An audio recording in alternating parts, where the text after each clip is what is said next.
कि ये एग्जाम्पल दिया, ठीक आपने कहा सरकार बदल गई, सरकार बदलने के बावजूद यूएस रशिया से तेल खरीदने पर आपने पाबंदी तो लगाई नहीं, जो आज हमें गुनहगार आप ठहरा रहे हैं। वो तो पाबंदी उसी समय का है जब कैप लगाया गया था, और उस कैप के तहत भारत खरीद रहा है।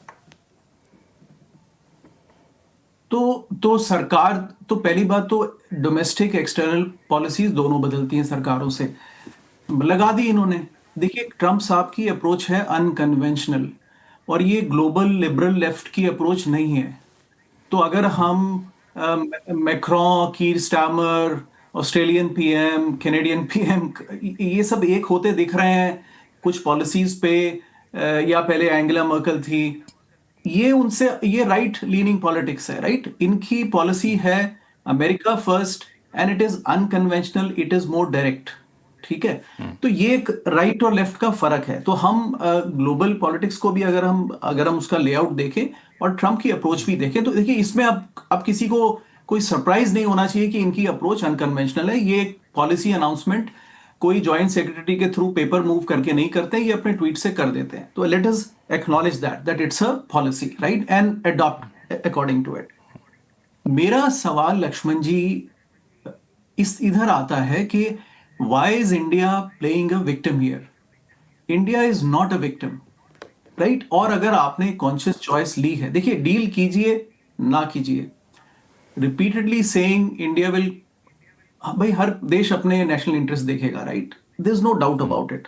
ये देखिए मैं ऑयल की बात से अलग हटना चाहता हूं, because this is a symptom not a disease. The point is पीछे बहुत सारी बातें हुई होंगी जिसमें ये सब रिफ्लेक्ट कर रहा है। मुझे नहीं लगता ऑयल में जो स्टैंड है ट्रंप साहब का वो रीजनेबल है। वो इंडिया की बात उसमें सच है, वो गलत नहीं है बिल्कुल, राइट।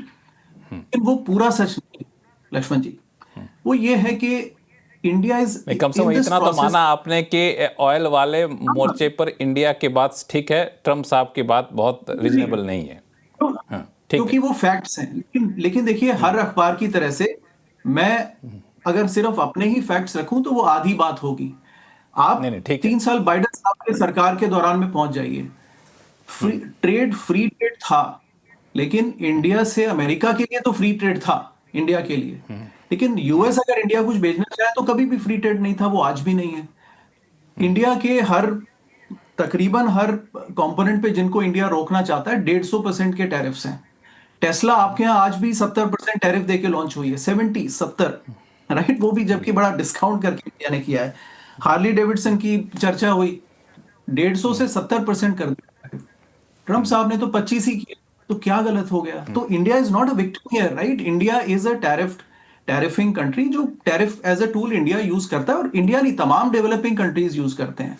अब ट्रंप साहब की पॉलिसी सिर्फ देखिए, आप कीजिए, पुरानी सरकारों की पॉलिसी ये थी कि देखिए बाकी कंट्रीज करते रहे, हम यूएस कंज्यूमर को सबसे सस्ता सामान आने देंगे, तो वो कोई टैरिफ नहीं लगाता था। अब इन्होंने ये चेंज कर दिया, इन्होंने कहा कि आपको यूएस मार्केट का एक्सेस अगर चाहिए तो एक प्राइस देना पड़ेगा, फ्री ट्रेड नहीं। क्योंकि एक पॉइंट के बियॉन्ड यूएस के जॉब्स फिर वो बाहर शिफ्ट होते हैं गुड्स में और सर्विसेज में, अगर आप उनकी मैन पावर इंपोर्ट करते हैं, और इंडिया उसका बेनिफिशियरी रहा है। सो ये कुल मिला के लक्ष्मण जी ले ऑफ द लैंड है कि India is still tariffing things on US on a prohibitive rates. Trump साहब ने सिर्फ 25% लगाए, गोल इसका सिर्फ इतना है। और जो मैं आंसर चाहता हूं, देखिए मैंने बहुत चर्चाएं सुनी है, ये रेड लाइन है, वो रेड लाइन है। मुझे रेड लाइन तो सब पता लग गई इंडिया की, मुझे ग्रीन लाइन नहीं समझ में आई कि ग्रीन लाइन कहां है। What was India offering which was on the table? ये चर्चा कोई भी नहीं कर रहा है, क्योंकि honest answer is India was not willing to offer anything. And if that is a choice तो उसमें कोई गलत नहीं है, मैं देश के साथ हूं एकदम उसमें, लेकिन फिर उसमें विक्टिम एक्ट करना नहीं चाहिए। हालांकि मैं इसमें पार्टी नहीं बनना चाहता हूं, लेकिन ऐसी बात नहीं कि इंडिया कुछ ओपन नहीं करना चाहता है।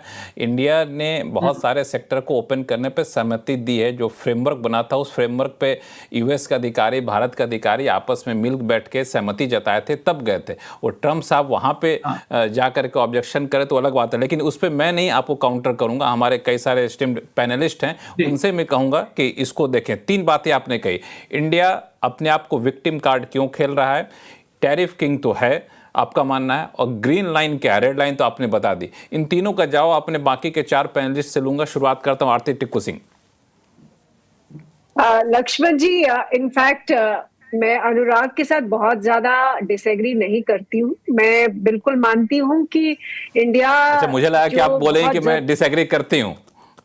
नहीं, मैं बहुत ज्यादा डिसएग्री नहीं करती हूँ उनके साथ। मैं हमेशा से ये कहती आ रही हूँ कि ट्रम्प का मैंडेट था मेक अमेरिका ग्रेट अगेन। ये इसमें मैं हमेशा कंसिस्टेंट रही हूँ और मैंने ये कहा है कि टैरिफ पे तो झगड़ा होना ही था और वो हुआ। लेकिन मेरा इसमें सिर्फ इतना डिसएग्रीमेंट है कि प्रेसिडेंट ट्रम्प बाकी कंट्रीज के कंपैरिजन में इंडिया को कंटिन्यूअली वो ह्यूमिलेट करे अलग अलग तरीकों से, सिर्फ टैरिफ। इसीलिए मैंने शुरू में ही जो ओपनिंग लाइन दी थी, ये सिर्फ टैरिफ की बात नहीं है और ये ट्रेड की बात नहीं है। अगर आप देखें इलीगल इमिग्रेंट्स जो है, जिस तरह से उनको वापस भेजा गया, ऐसा नहीं है कि अमेरिका में सिर्फ इंडिया के ही इलीगल इमिग्रेंट्स जाते हैं, लेकिन जब हैंड कफ करके भेजे गए और जिस तरह से भेजे गए वो एक ह्यूमिलेशन था।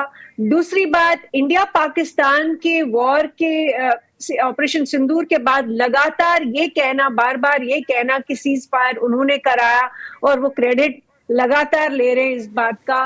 वैसे ही उन्होंने, अगर आप पिछले 5-6 महीने में देखें, डिस्पाइट द फैक्ट कि पिछले टर्म में प्राइम मिनिस्टर मोदी ने उनके लिए हाउडी मोदी, आपको याद होगा ह्यूस्टन में इतना बड़ा इवेंट हुआ, प्रेसिडेंट ट्रम्प और उस टाइम पे प्राइम मिनिस्टर मोदी की जो पर्सनल रेपो की बातें होती थी, और उन्होंने अब की बार ट्रम्प सरकार ह्यूस्टन में जाके बोला, फिर अहमदाबाद में इतना बड़ा इवेंट और इतना बहुत जबरदस्त उनको जो वेलकम मिला ट्रम्प को इंडिया में, वो भी एक ऐतिहासिक था।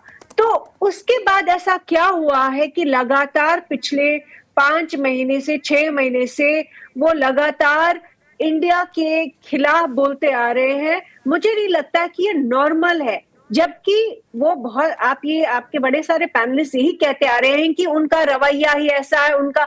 लेकिन पिछली बार हमने देखा कि उनका रिलेशनशिप जो था इंडिया के साथ, प्राइम मिनिस्टर मोदी के साथ, वो बहुत अच्छा था। तो इस बार क्या हो गया? ऐसा तो नहीं था कि पिछले टर्म में टैरिफ का इशू नहीं था, पिछले टर्म में भी अगर आप देखें प्रेसिडेंट ट्रम्प का लगातार जो टैरिफ को लेकर इशू था वो था। लेकिन इस एडिशनल एडिशनल चीजें होती आ रही है और इसलिए नॉर्मल और एक्सपेक्टेड लाइंस पे नहीं है। तो अनुराग के साथ में इस बात मैं सहमत हूं कि हाँ, जहां तक रशिया की बात आती है, प्रेसिडेंट ट्रम्प खुद रशिया के साथ वो बिजनेस करना चाहते हैं, डील्स करना चाहते हैं, और ये वाला मुद्दा बिल्कुल, इनफैक्ट जब वो अपनी कैंपेन भी कर रहे थे उस वक्त तो ये था ही नहीं, इंडिया का इशू ही नहीं था उनकी कैंपेन में। अब लेकिन पिछले 5-6 महीने से वो यूक्रेन को लेकर आए हैं, जबकि ये इशू नहीं था। वैसे ही जो पाकिस्तान को इतना बढ़ावा दिया, या चाइना के साथ भी वो बहुत रिस्ट्रेंट होकर चल रहे हैं, लेकिन पाकिस्तान को तो रिवॉर्ड दे रहे हैं, पैसे दे रहे हैं।